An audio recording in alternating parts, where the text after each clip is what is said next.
നമസ്കാരം. ഇത് നമ്മുടെ ബഹ്റിനിലെ വേറൊരു ചെറിയ ഒരു ടൂറിസ്റ്റ് സ്പോട്ട് എന്ന് വേണമെങ്കിൽ പറയാം. നിങ്ങൾ ഈ കാണുന്ന ഈ ഒരു മരം ഉണ്ടല്ലോ, ഇത് എത്രയോ ഏക്കർ സ്ഥലത്ത്, നമുക്ക് മരുഭൂമി എന്ന് പറയാൻ പറ്റില്ല.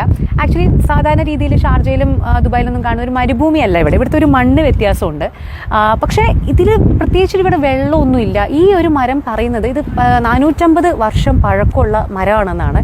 ഇതിന് പ്രത്യേകിച്ചൊരു വെള്ളമോ വളമോ കാര്യങ്ങളോ ഒന്നും ഇല്ലാതെയും ഈ മരം ഇതുപോലെ നിൽക്കുന്നു. അപ്പോൾ ഇത് ഒരു ട്രീ ഓഫ് ലൈഫ് എന്നാണ് ഇവരിതിനെ വിളിക്കുന്നത്. അതായത് എന്താ പറയുക, ജീവിതത്തിൻ്റെ അല്ലെങ്കിൽ ജീവൻ്റെ മരം എന്നൊക്കെ നമുക്ക് വേണമെങ്കിൽ പറയാം മലയാളത്തിൽ.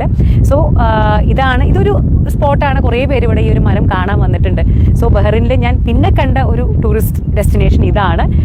ഈ മരം വളരെ വെച്ചാൽ ഉണങ്ങിയിട്ടൊന്നുമില്ല, വളരെ ഗ്രീനായി നിൽക്കുന്നുണ്ട്. പക്ഷേ വെള്ളമൊന്നുമില്ല, വെള്ളമോ വളമൊന്നും ഇല്ലാതെ 450 വർഷമായിട്ട് നിൽക്കുന്ന ഒരു മരമാണ്. സോ അതും ഒരു അട്രാക്ഷനാണ്. ഞങ്ങൾ ട്രീ ഓഫ് ലൈഫ് കഴിഞ്ഞ് അങ്ങോട്ട് ബഹ്റിൻ മെയിൻ സ്ഥലത്തേക്ക് പോകുന്ന വഴിക്കാണ് ഞാൻ ഈ സംഭവം കണ്ടത്. നമ്മളൊക്കെ എണ്ണക്കിണർ എന്ന് കേട്ടിട്ട് മാത്രമേ ഉള്ളൂ അല്ലേ. നമുക്കറിയാം ഗൾഫ് രാജ്യങ്ങൾ മെയിനായിട്ട് എണ്ണ ഖനനം ചെയ്ത് അല്ലെങ്കിൽ അതിൽ നിന്നാണ് അവരുടെ മെയിനായിട്ടുള്ള വരുമാന മാർഗം. അപ്പോൾ ഈ എണ്ണക്കിണർ എന്നൊക്കെ ഞാനും കേട്ടിട്ടേ ഉള്ളൂ. അപ്പോൾ ഞാൻ പോണ വഴിക്ക് ചോദിച്ചത് എന്താ സംഭവം എന്ന് ചോദിച്ചപ്പോഴാണ് എൻ്റെ കൂടെയുള്ള എൻ്റെ ഫ്രണ്ട്സ് പറഞ്ഞത് ഇതാണ് എണ്ണക്കിണർ. അതായത് എണ്ണ ഖനനം ചെയ്തെടുക്കുന്ന സംഭവങ്ങളാണ്. ഇങ്ങനെ കുറേ നമുക്കിവിടെ കാണാൻ പറ്റുമോ. ഞങ്ങൾ വരുന്ന വഴിക്ക് കുറേ കണ്ടു. അപ്പോൾ അതിലൊരു ലാസ്റ്റിലത്തെ സംഭവമാണ് ഇത് തോന്നുന്നത്. അപ്പോൾ ഞാൻ അവരുടെ അടുത്തൊന്ന് പറഞ്ഞു, ഒന്ന് ഇവിടെ നിർത്തി നമ്മുടെ വ്യൂവേഴ്സിന് എന്തായാലും ഇതൊന്ന് കാണിച്ചു കൊടുക്കാം. കാരണം ഞാനും ആദ്യമായിട്ട് കാണുകയാണ്. സോ ഇതാണ് അതിൻ്റെ ഒരു മെക്കാനിസം. ഇതിൻ്റെ അപ്പുറത്തും നിങ്ങൾക്ക് കാണാൻ പറ്റും.